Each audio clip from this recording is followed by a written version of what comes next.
Hello বন্ধুরা, আজকে রান্না করব আমি কাবলি ছোলার ঘুগনি।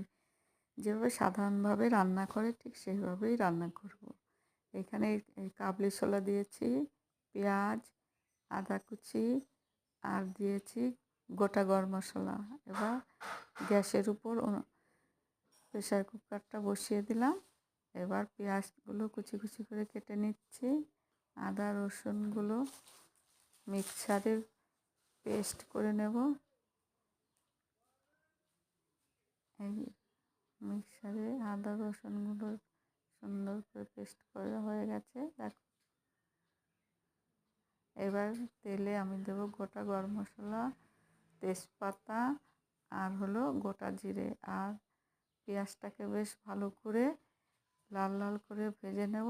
এবার আদা রসুন বাটাগুলো দিয়েও খুব সুন্দর করে লাল লাল করে ভেজে দিয়ে দেবো গুঁড়ো মশলা।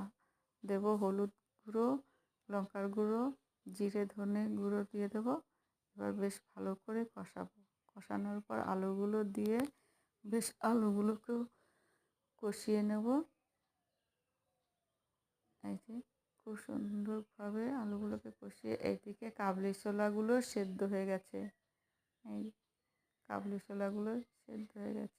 মশলার মধ্যে একটু জল দিয়ে দিলাম, গরম জল দিয়ে আরেকটু কষিয়ে নিচ্ছি।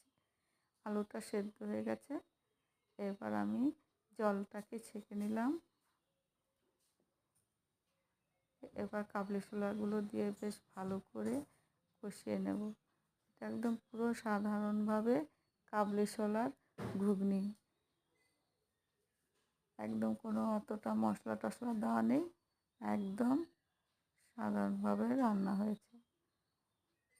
এবার আমি জল দিয়ে দিলাম। জল দেওয়ার পরে যে একটু ঢেকে দেব। ঢাকনাটা তুলে দেখছি, হ্যাঁ খুব সুন্দর, দেখো হয়ে গেছে একদম কাবলি ছোলার ঘুগনি। এটা সকালে রুটি দিয়ে বা রাতে রুটি দিয়ে খেতে খুব সুন্দর লাগে, বা বিকেলে টিফিন হিসাবে শুধু ঘুগনি হিসাবে খেতেও খুব ভালো।